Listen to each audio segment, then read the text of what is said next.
It's a Drafthouse Diary for Tuesday, August 22nd, 2023, when I came out here to the Alamo Drafthouse at Westminster to see The Last Voyage of the Demeter.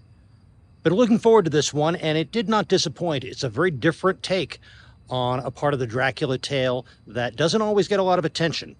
Hang on a minute, I'll talk about some details. This is a movie that I liked, but in spite of its flaws. Last Voyage of the Demeter is based on, or I would actually say inspired by, the Captain's Log chapter of Bram Stoker's Dracula. It changes things to make it a self-contained story in the way that a chapter from that book would not be. For example, they remove Renfield entirely. The way the Demeter shows up in London at the end of the movie, very different. And yet, they captured the pieces that kept you kind of expecting what you knew was going to happen, and yet it added enough change, enough variety, enough suspense that it wasn't just an exercise in, well, how do we get to the terrible end that we know we're going to get to? It wasn't just that, but it still had a little too much of that to carry itself as a movie. That's probably more confusing than it needs to be, so let me back up. It started very, very strong. It captured a tone that worked very well for this kind of a horror movie. You slowly build to something awful that's going to happen. It does have a book ending, so you know that something awful has happened. It begins with people in this coastal town in England having discovered the wreck of the Demeter in a storm. But then we quickly go to the beginning of its journey and this mysterious cargo that it has been chartered to carry to London, and the way in which the locals are frightened of all of this when they see whose crest is burned onto these wooden crates. The captain of this ship and her crew, they don't understand what it is that they are being asked to transport, or the fact that it's dangerous. So it starts off really well. It is bolstered by a couple of remarkable performances. Corey Hawkins as our hero, Dr. Clemens, who signs on to work his passage back to England aboard the Demeter, and Liam Cunningham as Captain Elliot, captain of the Demeter. They bring enough talent and enough intelligence, both as actors and as characters, to keep this from being just a boat full of victims who get picked off one by one. That kind of is what it is for too long, but at least we have these characters who, for the most part, and for most of the movie, are trying to figure out what's going on, trying to solve the mystery of what's happening aboard this ship, and trying to do something about it. The middle of the movie is where it kind of gets weak.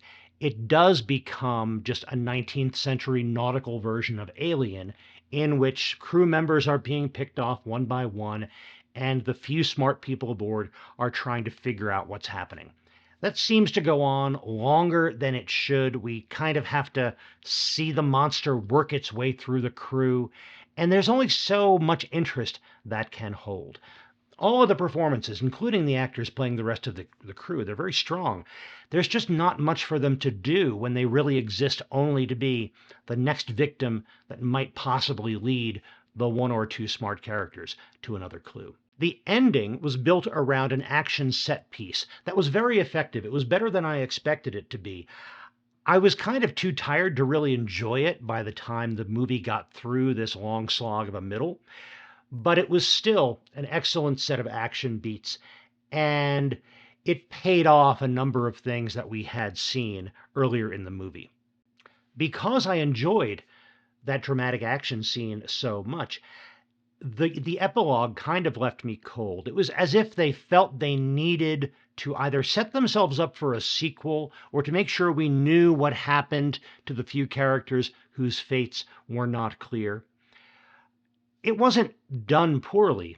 It just didn't seem to have much energy after the way that the primary story had concluded. And by the way, the Dracula in this movie, it's very much a Nosferatu kind of Dracula, not a suave, charming, handsome Bela Lugosi kind of Dracula. And that works. It worked for this movie. It worked even for that epilogue. I could almost see them deciding to create a sort of Van Helsing character out of Dr. Clemens based on the way that this ends. I don't think they will, because I don't believe this movie made its budget back, which is a shame, because it was, even where it did not succeed, it was trying interesting things, and I can appreciate that. So I'm glad I saw it. Of course, I will tell you more about my trip to the Alamo, but if you found this interesting or useful, please click that like button down below. And if you want to see more Drafthouse Diaries in the future, click that subscribe button. I didn't get dinner at this trip to the Alamo. I got some coffee and I got some chocolate chip cookie. Once again, they were drier than they used to be, so I do believe they have changed their recipe, but they were good, and the coffee was hot this time. That's kind of a coin toss at most Alamos around here. The pre-roll, it had a bunch of vampire-related stuff. I believe some of them were clips that might have been in the pre-roll that we saw in front of Renfield some weeks ago.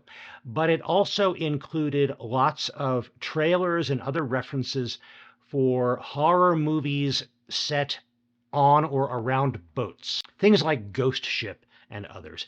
And other trailers and references to general monster movies, often in that Universal Pictures vein. Things like Ghost of Frankenstein. And some of the vampire and Dracula related things were really peculiar. A special Dracula Football Edition automobile from Citroën.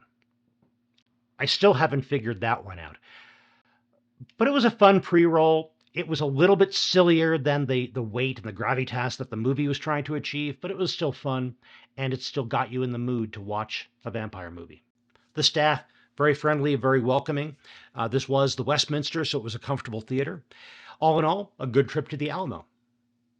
Well, thanks very much for watching. I really appreciate it. I'll be back with more Drafthouse Diaries in the future. And in the meantime, enjoy your movies, and when you do, stay till the end of the credits.